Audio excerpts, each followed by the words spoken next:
Hello guys, ఈరోజు నేను ఏం చేయబోతున్నానో గెస్ట్ చేయండి. కొన్నిసార్లు చిన్న చిన్న విషయాలే మన మనసుకు చాలా దగ్గరైపోతూ ఉంటాయి. ఆ రుచి కంటే ఆ అనుభూతి ఎక్కువగా గుర్తొస్తుంటాయి. మేము తిరుపతికి వెళ్ళొచ్చి 4-5 నెలలైనా కూడా ఆ అనుభవాన్ని అనుభూతిని మర్చిపోయిందే లేదు. ఆ వెంకటేశ్వర స్వామిని చూడడానికి ఎంత తాపత్రయపడతామో అలాగే అక్కడున్న ప్రసాదాన్ని కళ్ళకద్దుకోవడానికి కూడా అంతే తాపత్రయపడతాం.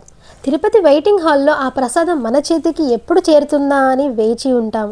ఆ ప్రసాదం అయితే ఇంకెక్కడ దొరకదు అనుకుంటున్నాను నాకు తెలిసి. సో నాకు గుర్తుకొచ్చి నేను ఇంట్లో ఇలా అయితే ట్రై చేసుకుంటున్నా. అది సాంబార్ అన్నం అనమాట. సో అందుకోసమని నేను సాంబార్ పొడి యాడ్ చేసి ఇలా అయితే నేను రైస్ చేసుకుంటున్నాను. చాలా బాగా వచ్చింది. నేనైతే ఇప్పటి వరకు ఆ టేస్ట్ని మర్చిపోలేకపోతున్నాను. అందుకే ఇంట్లో అయితే నేను ఇలా ప్రిపేర్ చేసుకున్నా. ఎంతైనా మనం ఇంట్లో చేసుకున్నా కానీ దేవుడి దగ్గర ప్రసాదం మాత్రం అమృతంలా ఉంటుంది. మీరు కూడా టేస్ట్ చేయాలి అనుకుంటే ఇంట్లో ఇలా ట్రై చేయొచ్చు. నేను బాస్మతి రైస్ అండ్ పెసరపప్పు నానబెట్టి పక్కకు పెట్టుకున్న, అండ్ టమాటో, ఆనియన్ అండ్ మీకు కావాలనుకుంటే అందులో పొటాటో కూడా యాడ్ చేసుకోవచ్చు.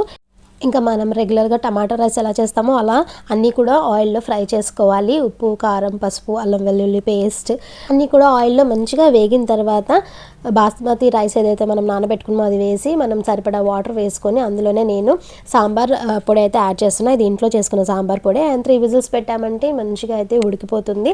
కొంచెం మెత్తగా చేసుకోండి, ఆ టేస్ట్ అన్నది తెలుస్తుంది మనకి. కొంచెం లాస్ట్లో కొత్తిమీర అయితే యాడ్ చేసేసాను. ఇంకెందుకు ఆలస్యం, మీరు కూడా ట్రై చేయండి. అండ్ మన ఛానల్కి సబ్స్క్రైబ్ చేయండి, అలాగే లైక్ చేసేయండి.